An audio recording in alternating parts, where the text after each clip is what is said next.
La Nazione Siciliana, notiziario del 26 maggio 2026, speciale elezioni comunali. Suicidio del centrodestra siciliano.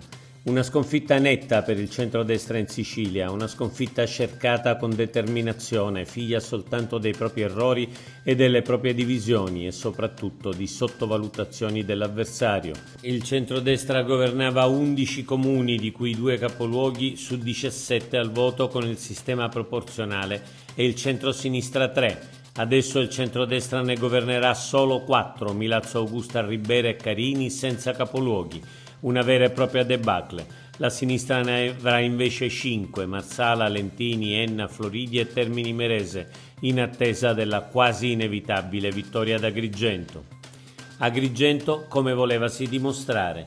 Come avevamo previsto, il voto ad Agrigento ha cambiato tutto e al ballottaggio, senza il traino delle liste, prevalere in un comune contro un candidato populista avvertito come simbolo del cambiamento sarà praticamente impossibile.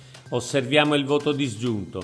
Le liste di Sodano non arrivano al 20%, mentre lui prende il 40% dei voti.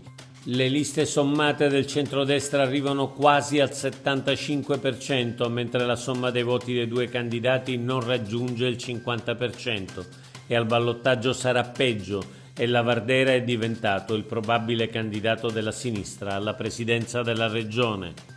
Marsala regalata alla sinistra. L'altro incredibile regalo fatto alla sinistra in Sicilia è avvenuto a Marsala, dove il centrodestra ha fatto un gigantesco errore di valutazione, non ricandidando il sindaco uscente Massimo Grillo, che si è candidato ugualmente.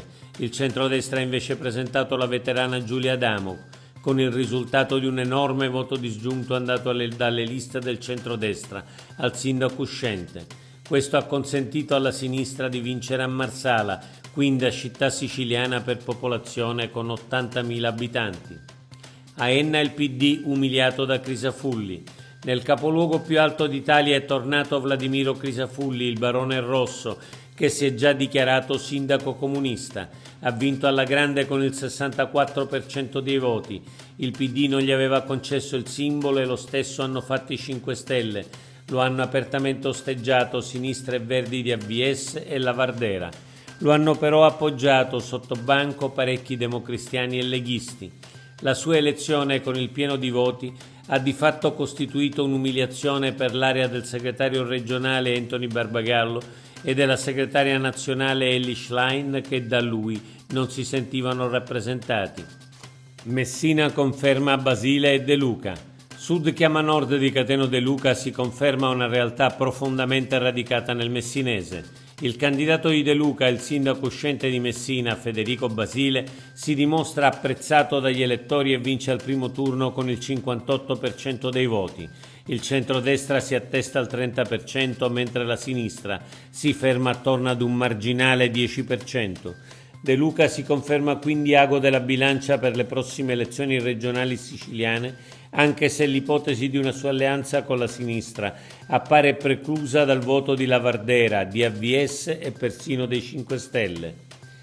Il centrodestra vince fuori dalla Sicilia e mentre il centrodestra in Sicilia sceglie di perdere, fuori dalla Sicilia i risultati lo premiano.